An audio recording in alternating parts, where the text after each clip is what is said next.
Welcome back and thank you for joining us on Opinion Court. You can get in touch with us on 22422. That's our SMS line, and if you're online, please use the hashtag Opinion Court as one word so that we can track your feedback, your questions. Would love to pose them to the two CSs who are with us right now, Adan Mohammed and Cecily Kariuki, and you're both welcome to the program. And very shortly we'll also be speaking to our Edward Kisiangani, the resident political analyst, is on another side of the studio, and we'll be talking about I want to start with this to the both of you, which is the president's apology, and it's something that everybody is pretty much heralding in his speech. Let's listen to what he had to say. Let me do as I have asked you all to do today, and say that if there is anything I said last year that hurt or wounded you, if I damaged the unity of the country in any way, I ask you to forgive me and to join me and to join me in repairing that harm.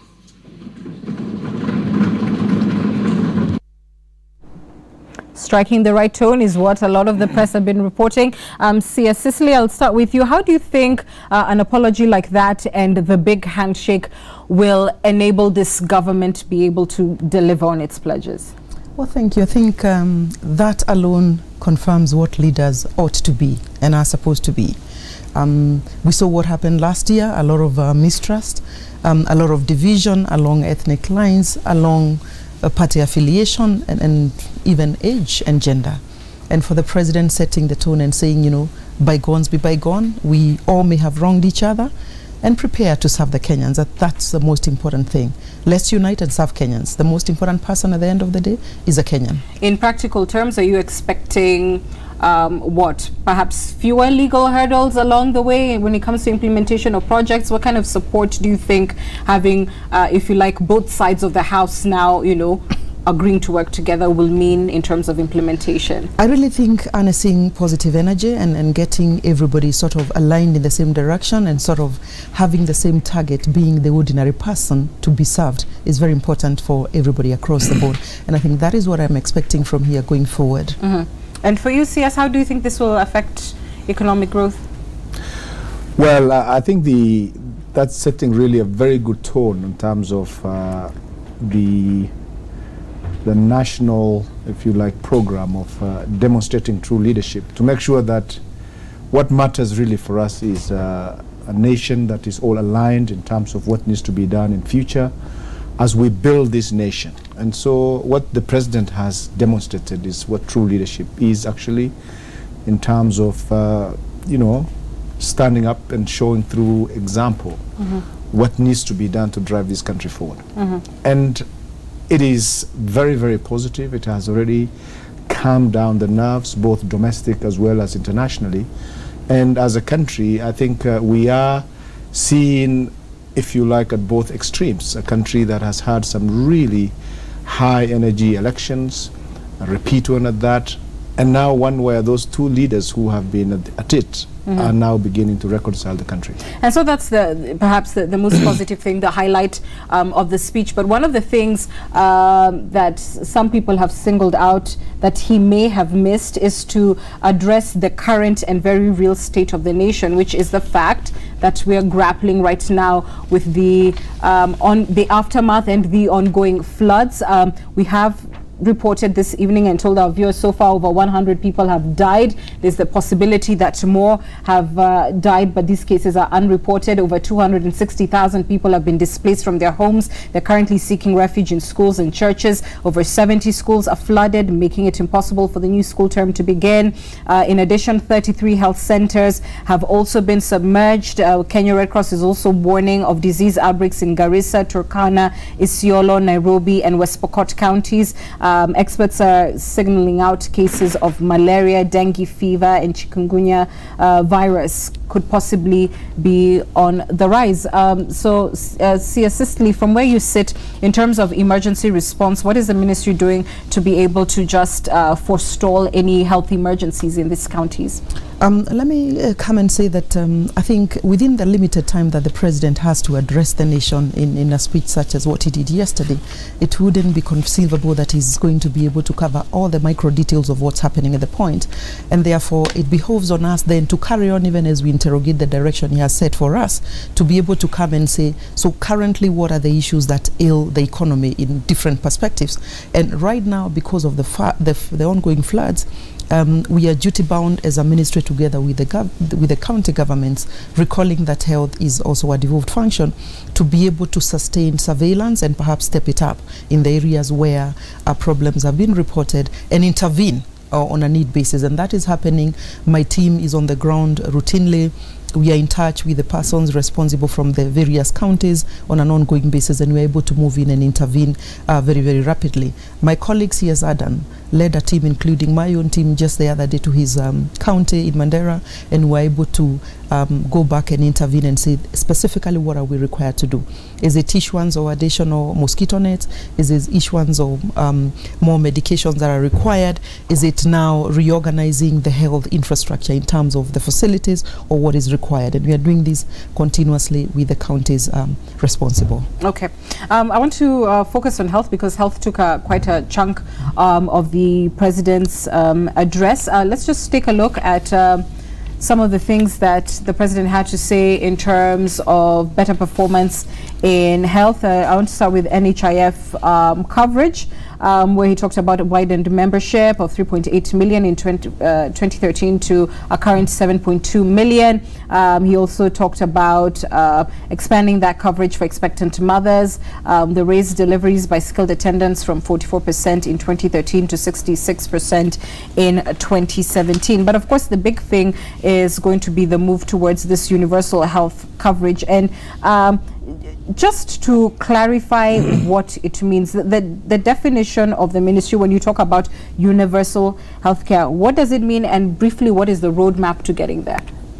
Well, it means universal health coverage means at least three things at the same time. One is expanding the coverage of Kenyans in terms of the geographic, and ensuring that everyone else is able to access healthcare.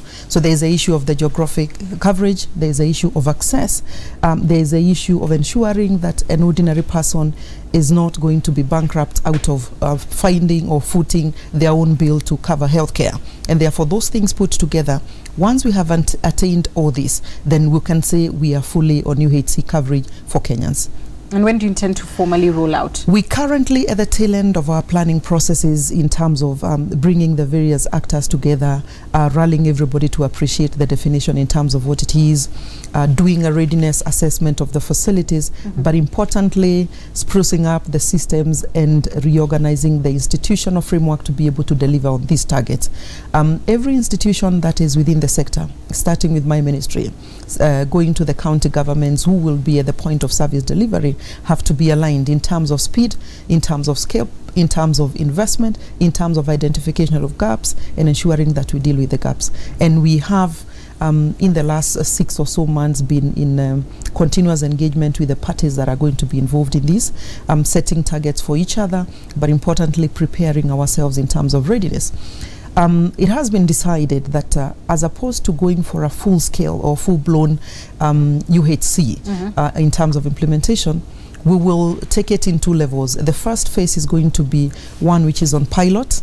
We will be piloting 10,000 households in every county of the 47. And 4 counties have been picked out for full-blown pilot, where we will move in and we'll be able to interact and be able to cover and serve 100% of the population in these 4 100% pilot phases now. Okay. The lesson that we pick out of this phase is what is going to inform the full-blown implementation of UHC. Okay. Recall our target is 2022. So we are using this first year as a study phase, and then we go to scale. You know, you've talked about the challenges briefly, if you like, and I want to just zero in on that. Of course, there's the doctor-patient ratio, there's the question of equipment and skilled technicians for that, medicine, etc. What is the plan to really get this sorted out? And because there is a feeling that the ministry is caught in a cart before horse kind of situation. We have equipment on the ground, there's nobody to operate it. we have a limited number of doctors on the ground. I think a gap now, the ministry is saying, of over 40,000 doctors. So in terms of the quality of implementing even this phased or not full-blown universal healthcare, how will that be done? Let me put this correctly. We have this notion that you have equipment on the ground and we don't have it being functional, it's not being utilized. Very limited cases we are caught up with this kind of situation. Indeed, most of the managed equipment services are quite operational. Where we have gaps in respect of maybe electricity or failure to have the critical HR to deal with equipment, we are dealing with it because we are processing HR to be able then to go and attend to this equipment. And I think Kenyans need to appreciate the impact that we've had out of the managed equipment service. But coming back to the challenges you mentioned, it is true that we have a HR for health gap, which is quite phenomenal, and this explains why we are being innovative in terms of approach, and that is why we are also bringing in experts from other countries where UHC has actually been attained. Cuba today stands to be on the world map in terms of how they have actually attained UHC, and therefore the approach, besides the issues you raise, is one of the things that we have to bring onto the fore. Cuba and other countries ahead of us have used what we call the primary care model. And here we are bringing in this lesson so that then we move away from focusing on the medical side or curative side of issues, that we come back and take an approach which is more preventative, an approach which is more promotive, and an approach which we are going to actually mobilize at the community level. So it's a couple of things moving all at the same time. And that is why it is important for us not to single to one element and assume that that is what is going to give us a solution. And so we are moving all the parts together.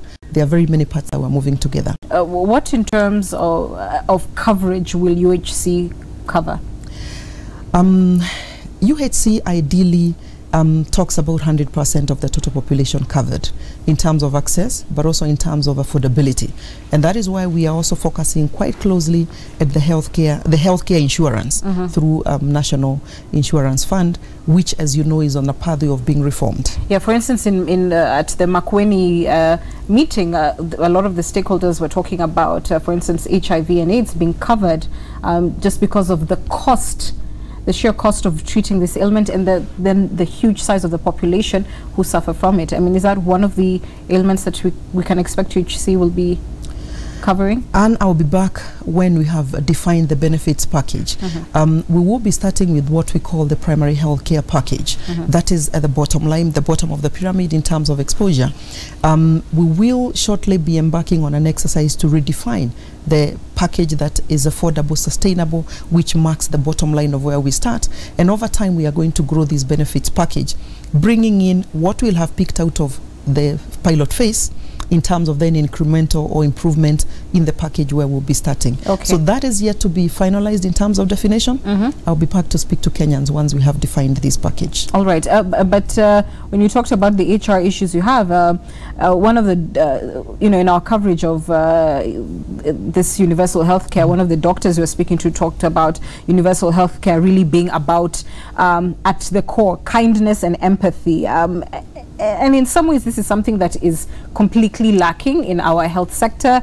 We're in a country where, with reason, some would argue without, doctors can be on strike for 100 days and people can suffer and die, and that happens. I mean, can you, without having this critical resource on board fully and a kind of guarantee in terms of the labor stability, if you like, in the healthcare sector, how can the government be confident that this project will be a success?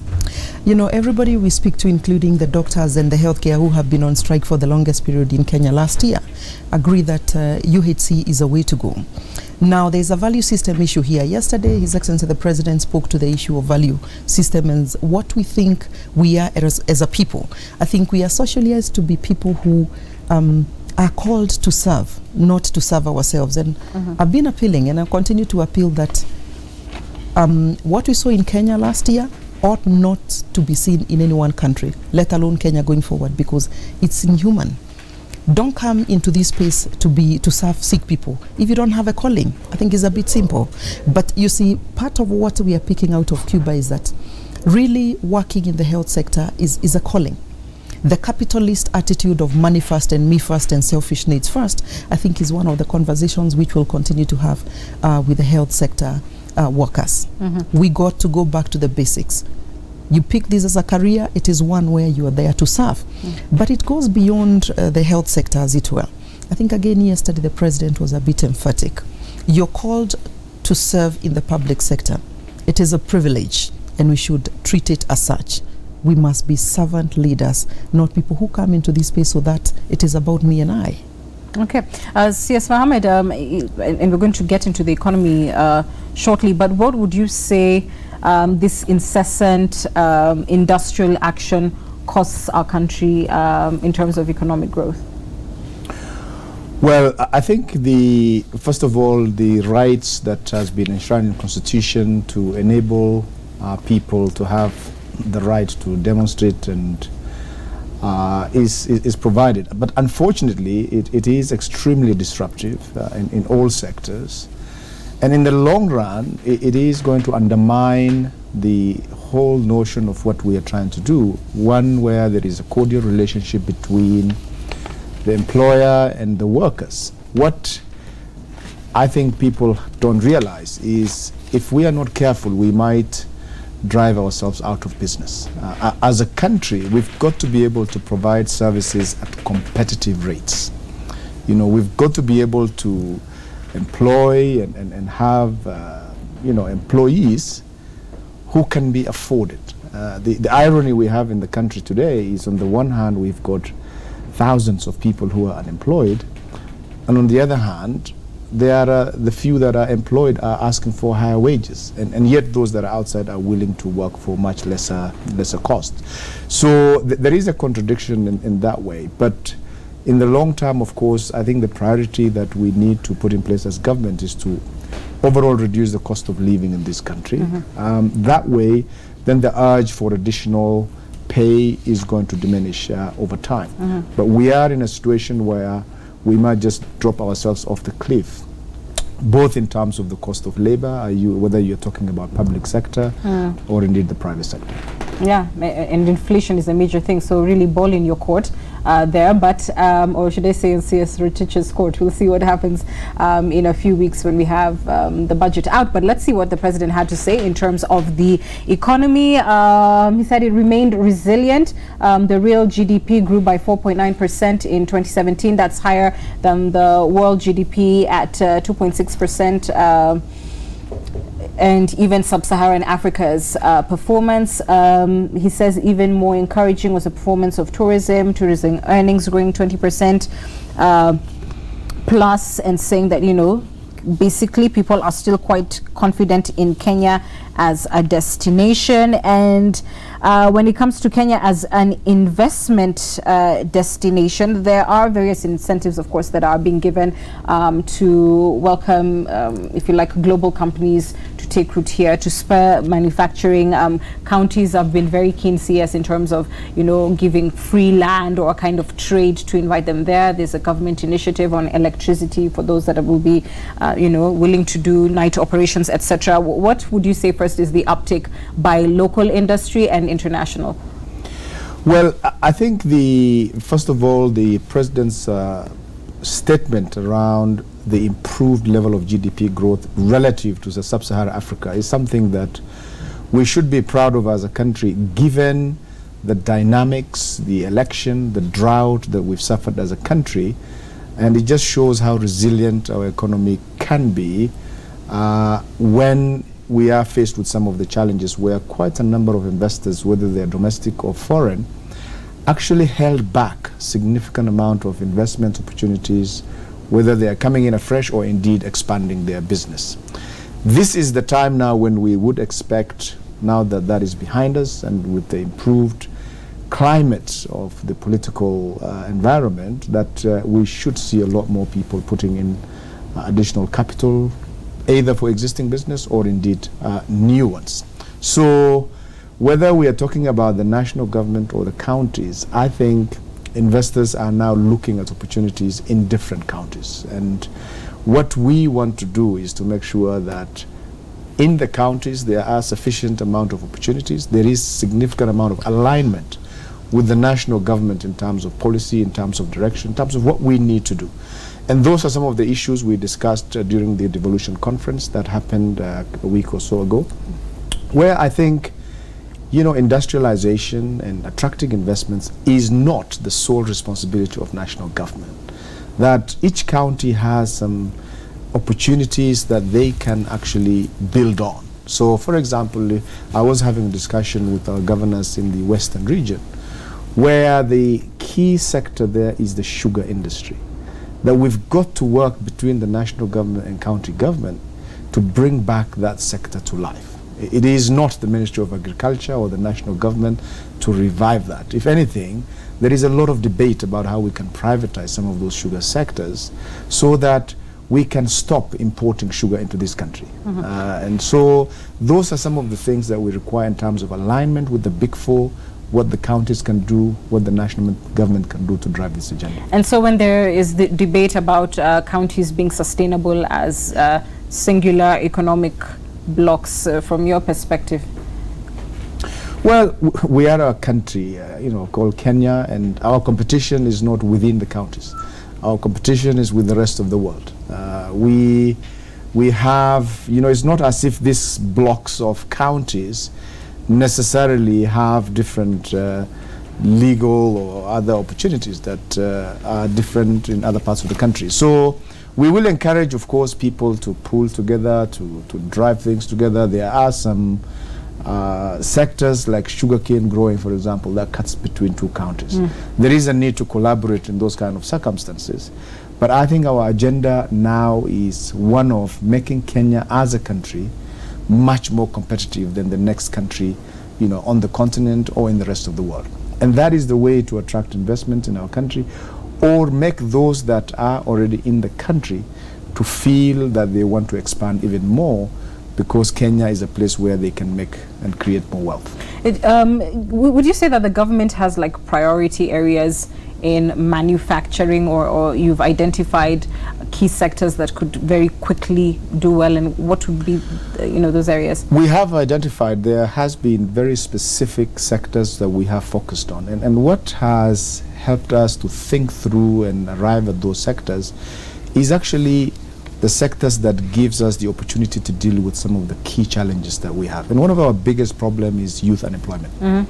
And to deal with unemployment issues, we've got to look for sectors that have very high labor content. And that is why you will hear us talk a lot about the textile sector.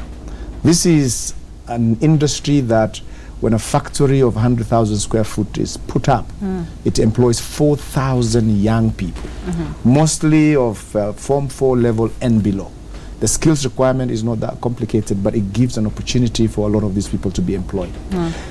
You know, leather sector is another one, again, where we have the resources, the opportunities, and very, very, very high labor content. So we have identified those sectors, and also agricultural, value addition. We produce a lot of agricultural produce. Processing of that, again, is another area that we would like to see more people doing. Of course, there are challenges of why we are not doing that today, but we've identified them. There are plans in place how we can get those sectors going and killing two birds with one stone. Okay, hold that thought. Of course, like we mentioned, we're still going to talk a little bit of politics. I'm looking at my guests, not with you, with silly karaoke.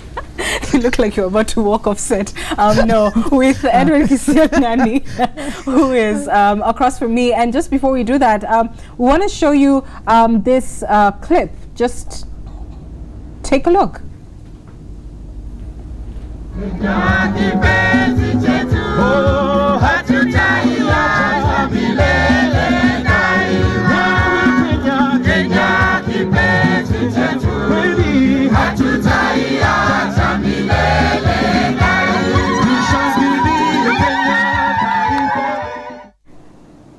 Wow, you know, boy, do we like dancing. And I suppose that was a momentous one, especially when you see very key opposition figures there dancing, the Chief Justice.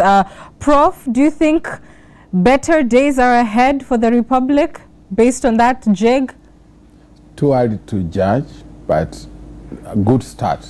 A good start. A good start. There are fundamental things that must be done to realize the dream of cohesion.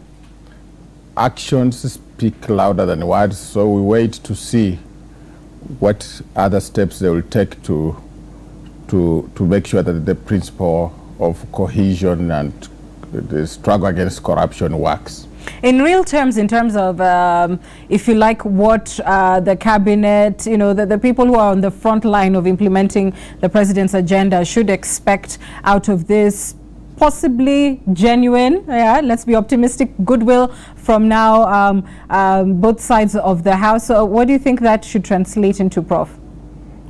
I think if they work with a lot of honesty, they can achieve a lot of things in our country. You have seen within the shortest time that there has been a handshake, everybody is engaged in some form of handshake. I'm sure we had a handshake with the cabinet ministers this evening. So the handshake shows that we have enough time to think about what causes us discomfort in our country, what causes poverty, you know, why we don't have universal health care, than thinking about who is a president, who wins the senator's post, who becomes governor. So in terms of diverting our national energy, I think this kind of atmosphere is very good. It puts all our national energy in one basket, and in terms of development, the gains can be enormous. But you know that it is a delicate balancing act, because there are certain grievances on both sides which are not stated, which have not been addressed, and if anybody, you know, doesn't handle the matter very, very carefully, it's still so delicate it can collapse. So both parties must come out and check the excesses. You know, they must check those who speak with a lot of passion, so that everybody's behavior is regulated within this current framework. And in that case, if we do that for the next few months, you will be shocked by the enormous advancement we shall have. Even 1 year alone can achieve a lot of things. All right, so the ball is squarely in the court of, I suppose, men and women seated in the position like the two who are with us tonight. Final comments before you leave, Cecily. I'm really looking forward to progressing the agenda, the big four. Agenda, and particularly the UHC, which is what it is spearheading as a ministry. And like Prof says, I think it's important for us to say, once you are able to align every leader in the same direction, issues of suspicion calm down, issues of positive energy that has been honest, you know, come on to the fore, issues of freely sharing information, you know, begin to be nurtured, and it is possible for you to move faster than when you then have factions that, you know, exhibit mistrust, factions that perhaps will want to delay you, because if getting around next round to be in leadership is about what you'll have done, not what you'll have talked, then it's important we all come back and say it is time to work now, it is time to serve Kenyans, it's time to put politics on the side and serve before then we can come to the next round. So I'm looking forward to a space which is more cordial. I'm looking forward to a space which tangible impacts are going to be ready in a shorter time possible, a time that you are not going to struggle too much defending why you do what you do, because everybody is aligned. And I think it will be exciting time. I would be amiss if I did not ask you very quickly off the cuff. You know, there was, of course, the headlines that hit over Kenyatta's, you know, issues, and there was a suspension of the then CEO Lily Koros, investigations, committees, etc. Well, what would you say has been the progress in that respect, fixing the referral system and fixing Kenyatta specifically? What is different now with Lily out than, you know, 2 or so months ago? No, actually the truth, again, just so that I am on the right side of the history, Lily was out on leave, not on suspension, not sacked, no nothing. Why? Is because if a gap of the magnitude that was experienced in Kenyatta occurred, it is important for you to allow space for independent people to come and find out what may have gone wrong. There are 5 reports of different persons that were involved in investigation, including the National Assembly, and clearly there were gaps. It is not about one individual, it was a systems failure, and the gaps that have been identified will require to be fixed moving forward. I am actually still waiting to receive the 5 reports put together with an implementation framework of what really happens to do. So it's not a personal issue, as it were. But one of the things that happened with Kenyatta was waking up to say we cannot afford to be comfortable when things go wrong as leaders. Somebody needs to take action, and the corrective action needs to be taken. And I think for me that perhaps was what I took out of all this story. The referral system in Kenya is not functioning optimally for various reasons. The bulk of the service delivery instrument, including facilities, were devolved. Only 4 referral hospitals or institutions were left at the national level. What has happened is that whenever there is failure in the lower level facilities, it chokes the referral system. One of the things we are doing and investing as a ministry and as a government is to ensure the referral systems works as it ought to be. And so again, part of the UHC agenda is to ensure you only move from level 1, the community level, on your little health ailment if you deserve to then be escalated on a predetermined mechanism. And that is part of the agenda that I have for Kenyans moving forward. So these reports, when do you expect them, so that and when can Kenyans expect concrete action or decisions on In the coming 2 weeks. In the coming 2 weeks, okay. We'll have dealt with the matter. We'll have brought it to closure. We'll now be moving on to implementation of corrective actions required. Okay, we'll look out for that. CS Adam. I think what the president outlined has been the tremendous progress that we have made as a country in the last 4 years, especially in areas of infrastructure where we have had significant underinvestment in the last 50 years.